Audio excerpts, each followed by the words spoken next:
kámoši, po delším rozhování jsem si konečně koupil svoje auto. Řekl bych, že není to vysněné auto, protože ve svým podstatě už jsem předtím měl vysněné auto a tohle je jenom jako novější model, takže možná už došlo, že jsem si koupil G82 BMW M4 z roku 2022. Není to úplně nový, jo, je to zajetý, má to teďko na těch 20 000 kiláků, což není úplně moc, ale není to úplně zase málo, je to tak prostě ideální. A možná si říkáte, proč jsem takhle koupil takhle moc zajetý, nebo proč jsem koupil tady tu barvu, proč jsem koupil tady ten rok. Mám k tomu spousty příběhů, jelikož jsem fakticky vyzkoušel, ať už právě skrze YouTube videa nebo mimo videa spousty aut, tak jsem si řekl, že tohle bude ta nejlepší varianta, protože stále je taky sportovní. Zároveň to má ten oblíbený řadový šestiválec, že jo, což je topka, už to bylo v předchozích řadách a tam to mělo docela dobrý zvuk, nebo dokud tam nedali do OPF, ty OPF ten zvuk strašně podělali. A je to v X-Driveu, je to full výbava, až na jednu malou drobnost, co vidět. To mělo i moje předchozí auto, takže jsem trošku naštvaný, ale když prostě dotáhneš za kliku,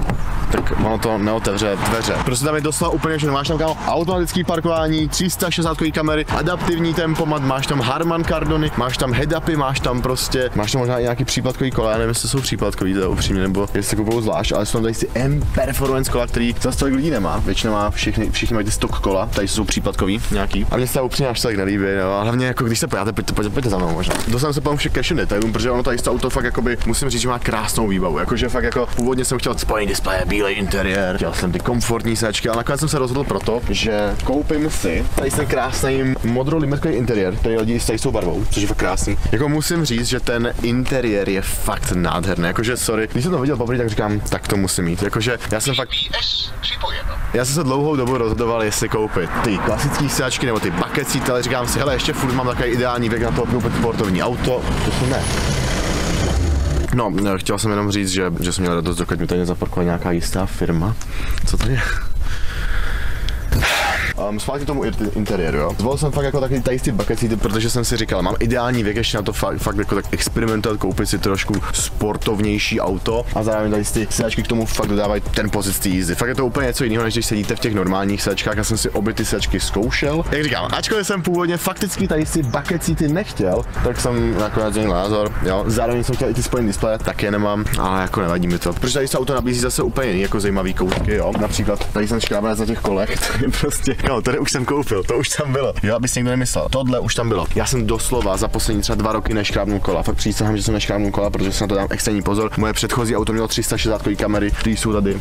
Tady se auto to taky má. Jo, jak říkám, na to skoro fůví o to, že snímání mrtvých úhlů, autopilot, nějaký tam je asi přikoupený trošku. Je tam prostě head-up, je tam Harman Kardon, jsou tam ty samozřejmě lasery, adaptivní lasery, vyhřívaný volant, to jsem nikdy neměl a nikdy jsem si neříkal, že bych to zrovna já potřeboval, protože mám auto v garáži. Ale jako nestěžuju si, že tam je, jo. Má to karbonový interiér a jediný co, tak ten kýlec tam chybí. To je jediná věc, jinak to má fakt úplně všechno. A když jsme u té výbavy, tak on tady se nepočítá úplně jako výbava, ale je takový příplatek, který se dá ukoupit přímo u BMWčka. Jedná se o PPF folie, který jsem říkal už v minulém videu. To jsou folie, to si děláš prdel.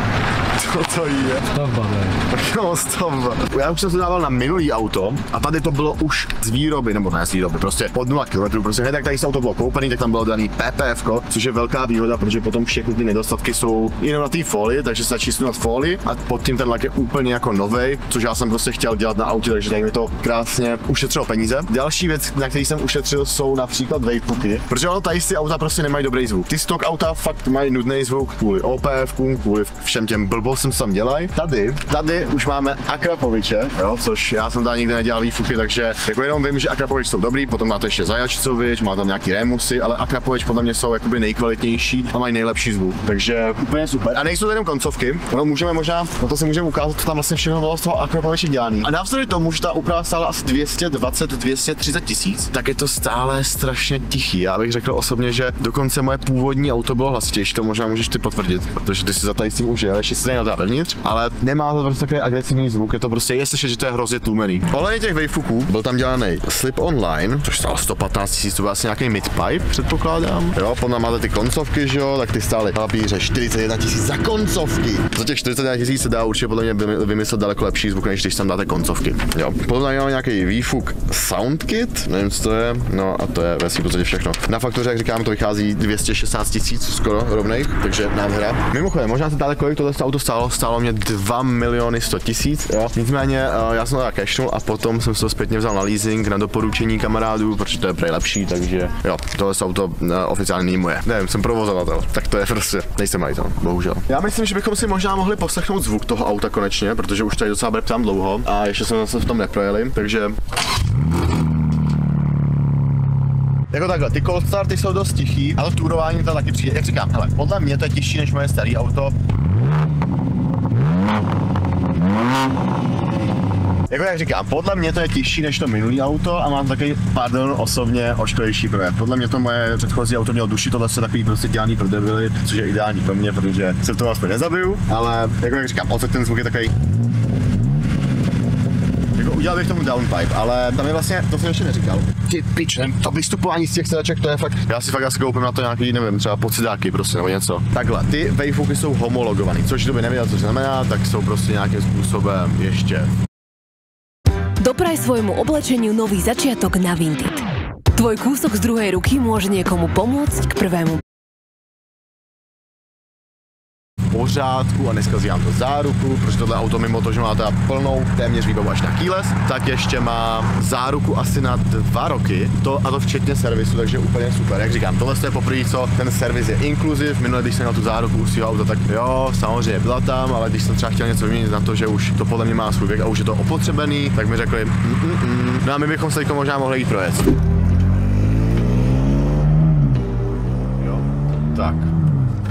Jinak je to i pohodlně, jako jak říkám, je to pohodnější, prostě taky víc komfortní bych řekl. Já bych řekl, že to je prostě hybrid mezi bývalou M4 a Mercedesem S, což je úplně nesrovnatelná ale prostě kam tím mířím je to, že to je fakt pohodnější, míň taký agresivní, což si představuju S-ko, ve kterým jsem to nikdy nejel, ale představuju si, že když prostě u S-ka máš zeppelin, tak nás to nezarazí do sedačky, bude to taky víc pomalejší, taky víc klidný, aby vás to prostě, abyste se z toho neposrali. No, máte nějaký pop and bangs, nevím, jak to je slyšet zvenku, já jsem zatím nikdy nestál, když to někdo turoval, jako něco to dělá, že jo. Jediný tak, když to ten zvuk, že tady, když máte otevřený okno, tak divně tak to píská, myslím, že taky blbý. U toho starého BMWčka tohle to nebylo, no. Jako zevnitř mě strašně štvou ty repráky, upřímně. Tohle jsou všechno podle mě zvuky repráků zevnitř. A fakt je to až otravný, ale chtěl bych to vypnout a nevím, jestli se dá vůbec vypnout. Když to potom zavřete, protože tomu máte jako k tomu Akrapoviči, k tomu midpipe máte takovouhle věc, tak to potom už nedělá takový rámus, jo. Ale ono to nedělá ani takový rámus i teďko. Mně přijde na to, že to je fakt, jak říkám, na to, že to je úprava z 250 000 skoro, nebo 220, nebo 220, jo, myslím. Tak to je strašně suchý podle mě. Takhle by to auto mělo znít podle mě, když vyjde z výroby. To je můj názor. Dravější, to je jakože, no takhle, no dravější. Nevím, nedokážu se vzpomenout teď na srovnání s tou F82, co jsem měl, ale kdybyste chtěli, tak já jsem v kontaktu stále s původním majitelem, který to ode mě koupil, protože kdo by nevěděl, tak už jsem oficiálně svý auto prodal, už třeba měsíc jsem bez auta, nebo teď mám tohleto, ale jsem s ním v kontaktu a chtěl bych možná zkusit i nějaký závod, potom by to mohlo být docela zajímavý, takže kdybyste měli zájem o závod mého starého auta a tohohle auta, což je F82 a G82, tak mi napište do komentářů a můžeme něco takového vymyslet. Tak já tady někdo zkusím na to znovu na 100.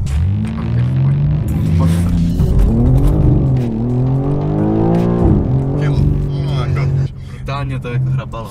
Jako mě to taky přišlo, nevím, tak nejsou zahřát ty pneumatiky a berte v potaz, že je 12,5 stupně. Kdyby nebylo to hrabání, já si myslím, že se dostane na třeba, já nevím, jak to mohlo být, já bych typnul třeba 33 vteřiny, to si myslím, a to je jakoby podle mě, dokonce jsem to ještě nastřelil, podle mě by to zvládlo třeba za 32, jo, protože to X-Drive, já vím, že M4 Competition Sporty, ty F82 to zvládly za 3,6, 37, něco takového, jako podle mě tohle by mělo dát 32 vteřiny. Když jsem do toho poprvé sedl, tak jsem myslel, že se normálně rozbrečím, to bylo hrozně, já jsem říkal, tak to je příšerný, to je šrot, to jsem řekl normálně, fakt jsem to myslel. Ono, ačkoliv já jsem jako fanoušek toho, jak je to bezpečný, tak prostě mě štve na jednu stranu, jak to je nudný. Nebo takhle, podle mě ten zadní náhon měl něco do sebe. Mně se líbí, jak to bylo agresivní, jak vás to chtělo zabít, prostě když se dali plnej, tak jste to cítili, že to trošku škublo a tady to nedělá nic, tady to jenom jde rovně prostě. Jako chtěl jsem to, nemůžu se na to stěžovat, jako to je účel toho auta, aby bylo bezpečný, komfortní a rychlý. A to si myslím, že všechno splňuje. No jinak kdyby někoho zajímalo, jestli na tom bude nějaký úpravit, tak definitivně ne.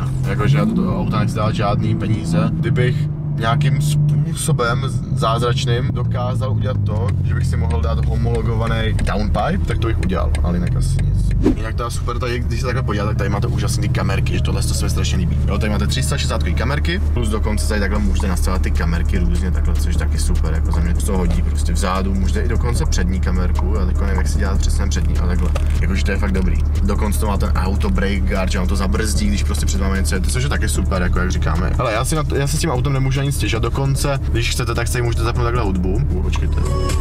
Jo, můžete. To se mi hrozně líbí, tohle je úplně super, jako sorry. Takhle má hudbu.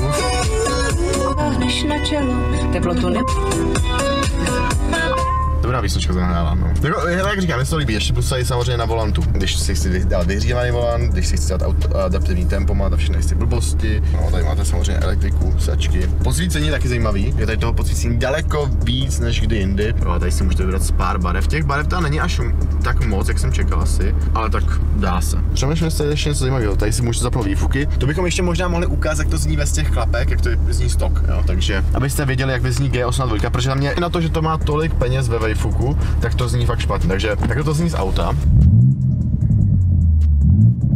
Takhle to zní, když to máte v komfortu. To zní jak C200D. Nevím, ono tak tady jako celkově tady ta blbost, jako já jsem zkoušel jako hledat, jak to funguje. Jo. To spíš nefunguje, než funguje. To zní jak oktávka prostě podělá. Kdo to udělal ten zvuk, sakra práce, teď to je hrozný, Ježiši Kriste, papíjám vás. No. Takhle by to podle mě znělo bez toho akrapoviče. Poslouchejte. Že jo? To je hrozný. A když jako máte ten akrapovič, tak to zní takhle. Podle mě v tom tak velký rozdíl není, abych se to dával 220 000, kámo. Ten typ, kdo to udělal předtím, je frajer.